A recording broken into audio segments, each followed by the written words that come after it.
cyane Serge ko ijambo ntabwo ari nk'ikibazo ahubwo nasaga nkaho nshimira Bwana Twagiramungu ku bitekerezo byinshi yatanze njye nitwa Nikora nanjye umwe mu babaye mu mashyaka igihe cya Twagiramungu mu za 90 tubivamo tujya muri FPR tubarwana turutsinda urugamba ibitekerezo yari yatanga ari byinshi cyane kandi byiza n'atabyemeranya n'abishyigikiye hari abantu benshi koko ibyo agiye avuga ibibazo by'abahutu by'abatutsi ko tekirabihaye ibibazo bamatabaro mubajije ni byinshi yabishubije neza cyane nkaho mushimira ku bitekerezo byose akora ndetse no politiki akora n'umurongo igihugu kigomba kugenderaho nk'igihugu cy'u Rwanda n'abanyarwanda abanyarwanda benshi twumva ibibazo nabi tujya mu bibazo by'amoko bitari na ngombwa cyane cyane avuga ngo abahutu ahura nabyo n'abatutsi ubona ko byo bizakemura ibibazo by'abanyarwanda ndumva cyangwa nk'umwunganira ntabwo ibibazo byinshi bamaze kuba nemera ibitekerezo bya Twagiramungu muri rusange nabaye mu mashyaka igihe cyo turwana na MRND tugiye ngo dukoresha n'intwaro no muri Petro Rwanda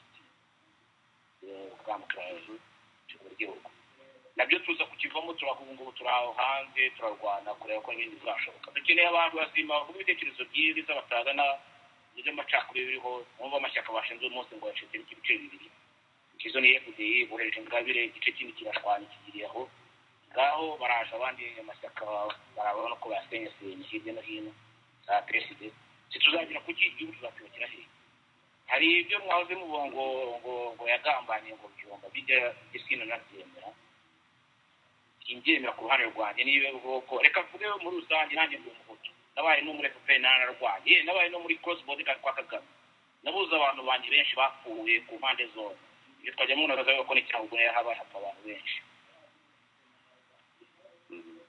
yakanga byumva se yari umusirikare yarwanaga kuri rugamba niho umunyapolitiki na politiki byawe nabisomera neza ko ku ruhande rumwe Kagame babyarimo atagomba kurwana intambara ebyiri ni byiza cyane rwose bisobanura neza cyane ubyumva yagombye kubyumvira ahangaha cyane rwatumva tubona neza ko abanyarwanda nta Rwanda rw'abahutu rubaho nta Rwanda rw'abatutsi rubaho u Rwanda dufite twese rw'abanyarwanda rumwe twese tugomba kubana tukanabyubahana tukubahana umutoya umukuru iyo umuntu apfuye iyo upfuye baragutaba harya bibataba ngo umuhutu cyangwa ugataba umuhutu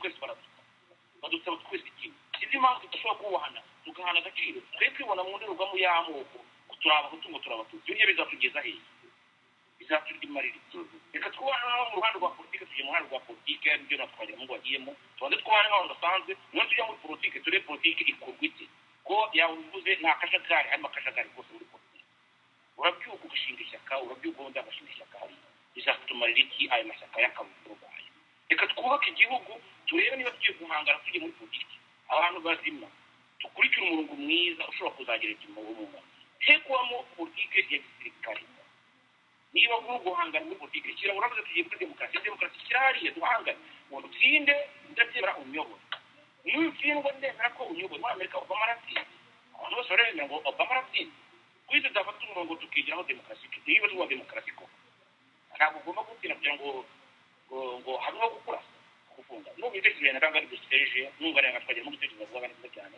ntabwo byinshi naganira nawe ko Twagiramungu n'umuntu w'umugabo ndamwemera cyane kandi uretse ko igihe cy'amashyaka nyine ubona byavuye n'umuntu w'umugabo ndamwemera cyane murakora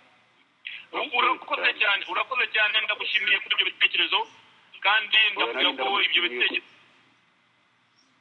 Fose Twagiramungu ndakumva ijambo ni ryawe navuga nti nanjye reka mushimire ntabwo ari kenshi nkunze kubona abantu bashyigikira uwo Nikora rero rwose ndamushimiye yavuze byiza kandi azakomeza byigishe n'abandi bari kumwe bakomeza bitoze n'abantu bato igihugu cyacu tugomba kucyubaka ntabwo kigomba kuba igihugu cy'agatsiko umuntu ngo ahinde imisitsi ngo ibingira aransogota wajya hirya ngo gacinya arayitsa wajya hino ngo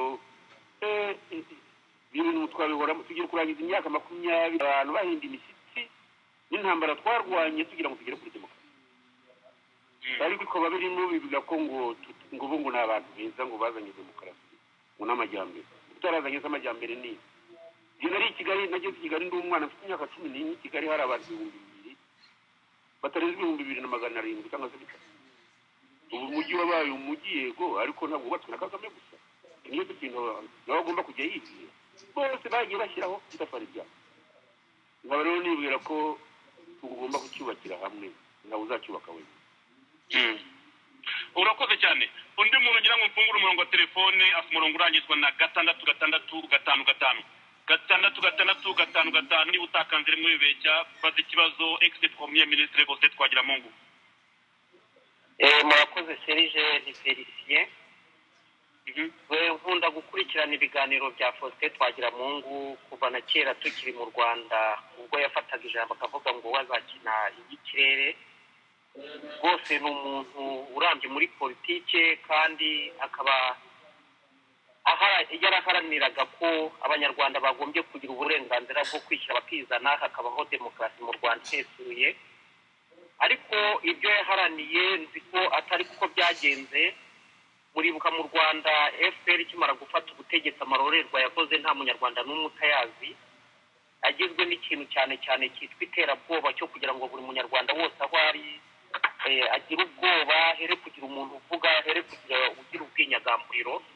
Ndashaka kumubaza nk'umuntu mukuru, umuntu w'inararibonye wagize igitekerezo cyo kurwana ku gihugu cye akarwanira abanyarwanda na n'ubu ngubu agikunda igihugu cye, ayo mashyaka uruhare runini yagombye kugira ngo ahamagarire abo bantu hamwe, bafatanyirize hamwe kugira ngo barebe ikintu gishobora gukorwa kugira ngo abanyarwanda bagire uburenganzira bwo kwishyira bakizana. Ese ayo mashyaka agenda asubiranamo yagerageje kugira ngo ahamagarire abantu hamwe, abahurize hamwe, ati nyamuneka ibitwimo nk'umuntu mukuru kandi wakinnye politike kuva kera kugira ngo ashakishirize abo bantu hamwe ko bateranira hamwe bakagira ikintu bageraho gifatika cyo kugira ngo bafatanyirize hamwe barwanye buriya butegetsi bwemere kugira ngo bwubahirize demokarasi n'uburenganzira bw'ikiremwamuntu. Nicyo ngicyo nashaka kumubaza nk'umuntu w'inararibonye kandi urambye muri politiki y'u Rwanda.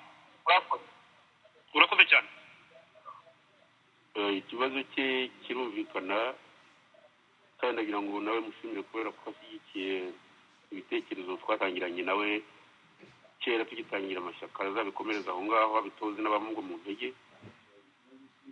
Kuvuga rero ko naba naragerageje numva ntabwo byaba wenda ari byiza gutanga raporo yabo nagiye nganira nabo, ariko namwizeza ko nagerageje kandi nkaba mfite icyizere ko tuzabigeraho. Amashyaka 19 yose ntabwo yashyirira hamwe rimwe. Nibwira ko amashyaka ageze nko kuri 4 yashyira hamwe n'abandi bakaboneraho bakajya baza gahoro gahoro. Icyo ni kimwe. Kabiri nuko twagombye kwiha igihe tukavuga tuti hari igihe ntarengwa kugira ngo iyo nshingano tuyuzuze. Nkaba nibwira ko wenda icyo gihe tuzakigena ari uko tuvuganye n'abandi, kandi ni byiza ko hazakorwa inama tuvugisha ukuri, ishyaka rikavuga riti twakoze inama twaje gusanga hari ibintu bituzuye kugira ngo dukorere hamwe, ariko ni ngombwa ko tugomba gukora. Nge nuko mbibona. Ngaba rero nshimijwe n'icyo gitekerezo, nahumure ntabwo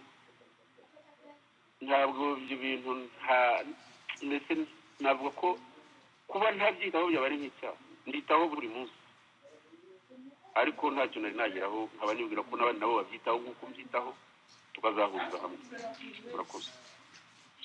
Urakoze cyane bwana Faustin Twagiramungu. Ibyo ni bimwe mu bibazo by'abanyarwanda barimo kwibaza.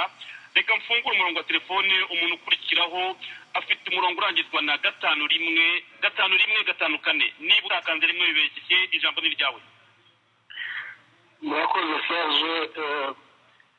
Nanjye nagira ngo nshimire Twagiramungu cyane cyane ubutwari yagize mu 2003 ubwo yajyaga kwiyamamaza mu Rwanda. Abanyarwanda dufite amakosa yo kutagira ubutwari cyangwa se no gushimira cyangwa kwemera ko umuntu yabaye intwari. Tukumva ngo Victoire arafunzwe, Victoire Ingabire ari mu munyururu, umuntu akabifata nk'aho ari ibintu bisanzwe kandi ari ubutwari yagize. Ni ubutwari biriya bintu byo guhaguruka umuntu agata abana be akajya hariya mu Rwanda kwiyamamaza na Kagame. Tuzi neza Faustin yagumye kuvuga bayibingira n'abo ba Kagame n'abo buriya leta nyine turabizi ko ni leta y'abicanyi wa mugani. Iyo mudahuje ibitekerezo barasogota baca imitwe bakajugunya hariya kuba rero twagira mu bihumbi 2003 yagize ubutwari bwo kujya hariya nawe ibyo ngibyo abantu bagomba kumwubahira. ngere ko ikibazo mufite kijyanye n'ibyo bintu byo mu bihumbi 2003 turabizi neza ko ari amatora twagira mu ngo yatsinze. Information twagiye tubona nyuma ya muri iyi minsi na nyuma n'igihe cyari amatora soteri yatsinze, ariko nyine uko byabaye turabizi. Ikibazo cyanjye rero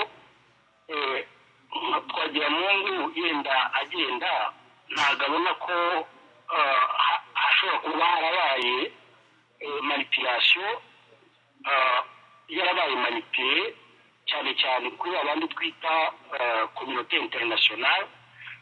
Yenda bamubwira bati genda tuzagushyigikira, matara kumushyigikira gutorwa, ariko bavuga bati tuzareba niba biriya bintu bizagenda neza cyangwa tuzamikinga shoko biriya bintu bizagenda neza, kuko byagenze turabizi. Ntabwo yenda abona ko ari abantu muri ya communauté internationale baba ku ruhande rumwe baramwakurira kugenda kugira ngo ajye gukora amatora, ariko wenda ku rundi ruhande bagira ngo bavalize cyangwa ari amatora bigaragare ko ari demokratike kubera ko Faustin yagiyemo, ariko bashaka ko Kagame ariwe uzategeka igihugu, kubera ko bibye amatora ni ibintu byagaragaye n'umwana wari ufite imyaka ingahe yarabibonye. Kuba rero iyo communauté internationale nta kintu yabikozeho, ngiye mbona harabayemo ikintu gisa n'akagambane. Twagira muri we nyuma y'aya matora yabibonye ati murakoze cyane. ni ikibazo cyiza. yakoresheje ijambo ngo ryitwa manipule, sinzi uko umuntu yayisobanura mu kinyarwanda, ariko ubwo abenshi bakurikira radiyo yawe ubwo barumva ibyo ari byo. yewe nagiye mfata ibyemezo nibyo bita mu Gifaransa decision, mu Cyongereza byita decision. ubwo nta muntu wigeze mfatira kujya mu ishyaka. par exemple, ni ukuvuga urugero, nabigiyemo mbyibwirije, n'ibyo kujya mu Rwanda nabyo ahubwo biratangaje cyane, kuko nta n'umuntu hari nagishije inama. Gusa nabonye ko harimo ikinyoma, kuko nanjye iriya leta nayikozemo kujya kubeshya abantu ngo hariho demokarasi. nabikoze nk'umuntu ujya gupima iyo demokarasi igeze. byaragaragaye ko ntayihari. nawe urabyivugira uti ushobora, wenda mvuga ko ari ushobora kuba naratora. byaragaragaye ko nta demokarasi ihari.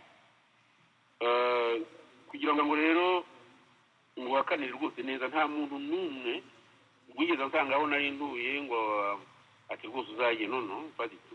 nta n'umwe nigeze mbona. ahubwo icyo nzi ni uko mu Rwanda ubwo batashakaga wenda kuko n'ayo matora abantu baza baturutse hanze, ariko byabaye amahire bemera ko niyamamaza nta shyaka nturutsemo, nubwo bakomeje kubuntera ibibazo, ariko yewe numvise narakoze ibyo nshoboye. nta manipulation rero zabayeho. gusa ahubwo umuntu yagaya abo ngabo birirwa batubeshya ngo barashaka ko mu bihugu bya Afurika hajyamo demokarasi. ibintu by'abazungu cyangwa twita communauté internationale, abanyafurika bakomeje kubyibeshyaho cyane, bibwira ko abazungu ari ibintu bashobora kubakorera, bibwira ko bashobora kubafasha kujya ku butegetsi. ibyo babikoze wenda za independence ikiboneka, kubera ko hari uruhande rw'abasosiyaliste hakaba n'uruhande rw'abakapitaliste, ariko ubu ngubu ntabwo bigishoboka. kandi nyamara nabyo bikurura intambara, kuko baragenda bakabeshya gutyo, byananira namwe bategereje gake bagafata intwaro. nkaba nibwira ko kuva muri 1959 kugeza muri 1990 mwaka w'1990 ingotanyi zitera, nazo ntabwo zari zuza abazungu bazibeshyaga bavuga bati tuzabacyura, ariko ntibabikoze. bagombye gufata imbunda rero nkaba rero yewe naragiye muri biriya nta muntu nashaka gufata umujyi wo kugira ngo bwinyuze kandi ibyo nanyuze byagezeho n'abo banyamerika bumva bavuga ngo barashaka za espace baba babeshya. Impamvu babeshya ni uko uwitwa Powell wahoze ari minisitiri w'ububanyi n'amahanga we akaba ari ushinzwe ibihugu nyine byo muri Afurika yavuze ko ngo bahitamo mbese ubutegetsi buriho bwa Perezida Kagame aho kugira ngo habe hategeka umuntu wabatsinze amatora hakabaho kawo mu gihugu. Ni ukuvuga rero ngo sinzi uko babivuze mu Cyongereza ariko ngo we prefer democracy in security than democracy in chaos. Ubwo nkaribwira ko ibibazo bya demokarasi bizarwanirwa n'abanyarwanda bene byo ariko bya demokarasi y'abazungu yo numva ntayizaboneka. Ni bamwe rero n'abanyarwanda na nyine bamwe b'abanyabwoba bavuze amagambo aterekeranye babonye ngi ngo agiye bakoresha ijambo baranabyandika babyanditse ibipapuro byabo ngo agiye kulegitima. Ntabwo nagiye kulegitima agiye mbese ni nko kuvuga ngo agiye gukora nkaho hariho demokarasi kubera ko yabitumwe cyangwa se mu Rwanda baba baramuhaye nka ruswa kugira ngo azaze bamutsinde ariko abantu bemere ko hariho demokarasi nawe ari ukubyageza. Agira ngo ngubwire ko mu by'ukuri nabikoze nabitekereje nta manipulation zabayemo nta n'uwari wigerageza kumanipula n'abagiye babigerageza rimwe ntibabigezeho. Ntabwo nabona ibindi bisobanuro natanga n'ibyo icyo kirumvikana kandi ndagushimiye rwose Faustin Twagiramungu ukuntu nta kibazo na kimwe utinya gusubiza. Kikaba ari nacyo kintu abantu bakomeza kuvuga bati Faustin Twagiramungu agomba gushimirwa kuba twamumenya kuba twaca akenge nta na rimwe turabona afite ikintu aca ku ruhande.